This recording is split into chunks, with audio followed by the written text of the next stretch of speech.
السلام عليكم ورحمة الله وبركاته. وعليكم السلام ورحمة الله وبركاته. نحمده ونستعينه ونستغفره ونعوذ بالله من شرور أنفسنا ومن سيئات أعمالنا. من يهد الله فلا مضل له ومن يضلله فلا هادي له. ونشهد أن لا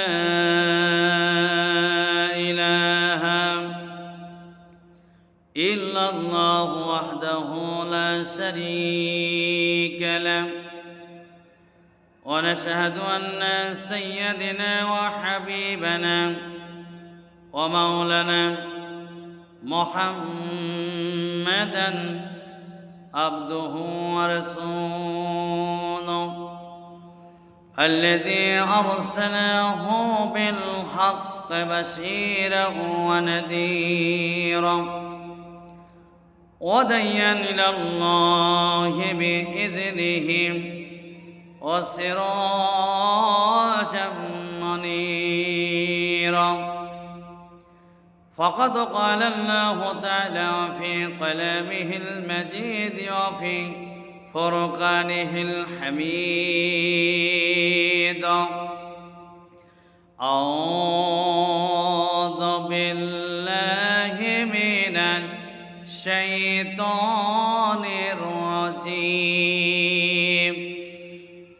بسم الله الرحمن الرحيم.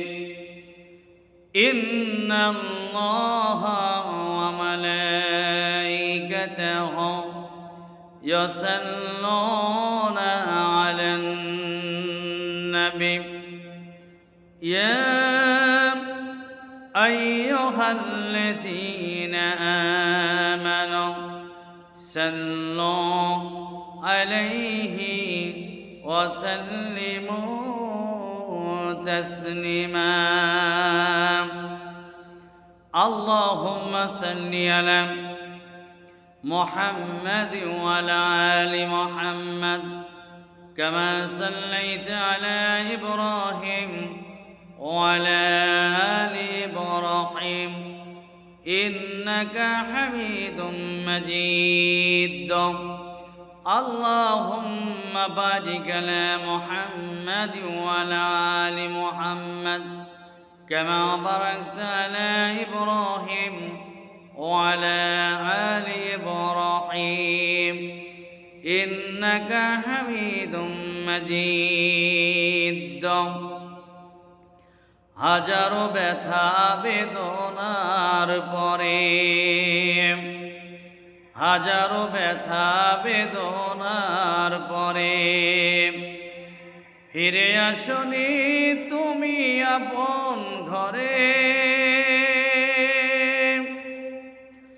দিনের আলো তুমি ছড়িয়ে দিলে, চলে গেলে মদিনায় মক্কা ছেড়ে। হে রাসূল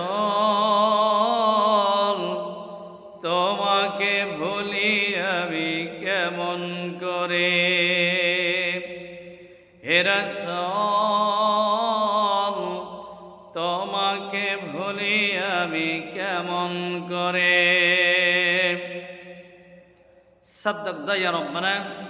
সমস্ত তারিখ এবং প্রশংসা সেই মহান আল্লাহ সুবহানাহু ওয়া তাআলার জন্য, যিনি আমাদেরকে মায়া করে দয়া করে আমাদেরকে সুস্থ রেখেছেন।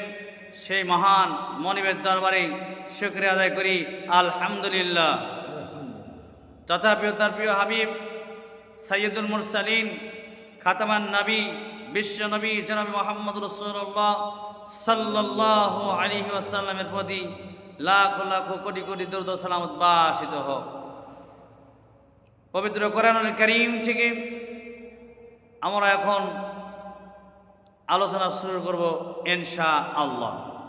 ওমা তৌফিক ইল্লা বিল্লাহ। আল্লাহ পাক যেন তৌফিক দান করেন। أعوذ بالله من الشيطان الرجيم بسم الله الرحمن الرحيم وقضى ربك ألا تعبدوا إلا إياه وبالوالدين إحسان তোমার প্রভুর পক্ষ থেকে ফাইসলা হয়েছে, চূড়ান্ত সিদ্ধান্ত হয়ে গেছে, আমি আল্লাহর ইবাদতের পর তোমার মা বাপের ইহসান করো, খেদমত করো, তাদেরকে ভালোবাসো, তাদের উপকার করো। মা বাপের সঙ্গে কিভাবে কথা বলতে হয়, তাদের সাথে কিভাবে আচরণ করবে, তাও আল্লাহ রাব্বুল আলামিন শিখিয়ে দিয়েছেন। আল্লাহ রাব্বুল আলামিন বলেন, ওয়াকুল লাহুমা কাউলান কারীমা, সম্মানজনক পিতামাতার সঙ্গে কথা বলো, মাথায় ছাকি দিয়ে চোখ গরম করে কখনো বেদবিমূলক কথা বলো না। আমার কাছে দোয়া করো, রব্বিরহামহুমা কামা রাব্বায়ানি সগীরা। হায় আল্লাহ তাআলা, আমি যখন ছোট ছিলাম আমার আব্বা আম্মা আমাকে যেইভাবে আদর স্নেহ ভালোবাসা দিয়ে লালন পালন করেছে, হায় আমার প্রভু, হায় আমার রব, তুমি আমার আব্বা আম্মাকে ওইরকমভাবে কবরে লালন পালন করো। আল্লাহ রাব্বুল আলামিন বলেন, ووصينا الإنسان بوالديه إحسانا حملته أمه كرها ووجدته كرها। আমি পৃথিবীর মানব মণ্ডলীকে উপদেশ দিয়েছি, মা বাপকে সম্মান করো, শ্রদ্ধা করো, তাদের উপকার করো। তার কারণ হলো তোমার মা তোমাকে গর্ভ ধারণ করেছে অত্যন্ত কষ্টের সাথে এবং প্রসব করেছে বেদনার সঙ্গে। গভীর রাতে মানুষ সব ঘুমিয়ে যায়, গর্ভবতী মা ঘুমাতে পারে না, সন্তানের পেটের ভিতরে হাঁটু দিয়ে পা দিয়ে লাথি মারে। প্রচণ্ড শীতের রাতে গায়ের লেপটা সরিয়ে দিয়ে মা একবার দাঁড়ায়, আর একবার বসে, আর একবার দাঁড়ায়, সাথে হেলান দেয়। দাঁড়িয়ে কষ্ট করে রাতটা কাটিয়ে দেয়, আবার সারাদিন সংসারের কাজ, রান্না বান্না কাজ করে, সকলকে খাওয়ায়। মা শেষের দিকে এক পেট ক্ষুধা নিয়ে খেতে বসেছেন, ক্ষুধা রয়েছে পেটের ভিতরে, খেতে পারলেন না, বেদনা শুরু হয়ে গেল। খাবারের প্লেটটা ঠেলে দিয়ে মা দাঁড়ালেন, বসলেন, চোখের পানি ফেললেন। এভাবে করে মা একদিন দুদিন নয়, 10টি মাস পর্যন্ত সন্তানকে পেটের ভিতরে নিয়ে, একটি জীবিত মানুষ আর একটা জীবিত সন্তানকে পেটের ভিতরে নিয়ে নড়াচড়া করেছেন, চলাফেরা করেছেন, কেতাবের ভিতরে এসেছেন। রাতের বেলায় মা ঘুমাতে পারে না সন্তান নড়াচড়ার কারণে, পুরো রাত ভরে ইবাদত করলে যে সওয়াব হতো আল্লাহ রাব্বুল আলামিন ওই সওয়াব মায়ের আমলনামায় লিখে দেন। আমার নবী বলেছেন, হুমা জান্নাতুম ওয়া নারুকুম, তোমার মা তোমার বাবা হলো তোমার জন্য জান্নাত। খুশি রাখবেন জান্নাত পাবেন, বেজার করবেন জাহান্নাম পাবেন, এর মধ্যে কোনো সন্দেহ নাই। তোমার মা বাবার মুখ কিন্তু তোমার জন্য মক্কা মদিনা। লক্ষ টাকা খরচ করে খানায় খাওয়ায় যায়, যদি হালাল টাকা যদি না হয় হজ কিন্তু কবুল হবে না। পিতা মাতাকে ভালোবাসতে হবে। এজন্য আল্লাহ পাক বলেছেন, আমার ইবাদত করার পরে তোমরা পিতা মাতার ইহসান করো, সম্মান করো, শ্রদ্ধা করো, তাদেরকে ভালোবাসো, তাদেরকে মহব্বত করো।